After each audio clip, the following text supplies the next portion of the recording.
74 day heart challenge. അപ്പോൾ എൻ്റെ starting wait വന്നിട്ട് 90.80 ആണ്. ഇപ്പോഴത്തെ എൻ്റെ കറണ്ട് വെയിറ്റ് വന്നിട്ട് 88.70 ആണ്.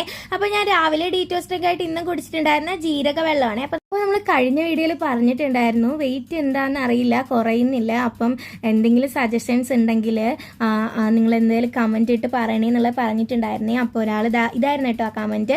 അപ്പോൾ ഒരാൾ എനിക്ക് കമൻറ്റ് ഇട്ട് കുറച്ച് കാര്യങ്ങൾ പറഞ്ഞു തന്നിട്ടുണ്ടായിരുന്നു. അപ്പോൾ thank you for that information. അപ്പോൾ നമ്മൾ എന്തായാലും അടുത്ത വീഡിയോയിൽ അതും കൂടെയൊക്കെ ആഡ് ചെയ്യുന്നതായിരിക്കും. അപ്പോൾ ഡീറ്റോസ്റ്റിക് ഒക്കെ കുടിച്ച് 1 മണിക്കൂർ കഴിഞ്ഞിട്ട് എൻ്റെ ഫസ്റ്റ് മീൽ എടുത്തിട്ടുണ്ടായിരുന്നു. ഫസ്റ്റ് മീലിനായിട്ട് 2 ചപ്പാത്തിയും സോയാബീൻ കറിയുമാണ് കഴിച്ചിട്ടുണ്ടായിരുന്നത്. അത് കഴിഞ്ഞ് ഉച്ചയ്ക്ക് ലഞ്ചായിട്ട് കഴിച്ചിട്ടുണ്ടായിരുന്നത് 2 ചപ്പാത്തിയും കീരയും ചക്കൻകുരുവിടുള്ള തോരനും തൈരുമായിട്ടാണ് കഴിച്ചിട്ടുണ്ടായിരുന്നത്. അടിപൊളി കോംബോയാണ്. ട്രൈ ചെയ്തൊക്കെ എന്തായാലും ട്രൈ ചെയ്ത് നോക്കണേ. അപ്പോൾ അതൊക്കെ കഴിഞ്ഞ് നമ്മൾ ഈവനിങ് സ്നാക്കായിട്ടൊന്നും കഴിച്ചിട്ടുണ്ടായിരുന്നില്ല. നൈറ്റ് ഡിന്നറായിട്ട് കഴിച്ചിട്ടുണ്ടായിരുന്നു. ഒരു ചപ്പാത്തി എഗ്ഗും കൂടെ ആയിട്ടാണ്. അപ്പോൾ നമ്മൾ ഇന്ന് 7 മണിക്ക് മുമ്പ് ഡിന്നർ കഴിച്ചിട്ടുണ്ടായിരുന്നു. 5 ബോട്ടിൽ വെള്ളം കുടിച്ചിട്ടുണ്ടായിരുന്നു. അപ്പോൾ നമുക്ക് എന്തായാലും Day 25 ആയിട്ട് നാളെ കാണാം.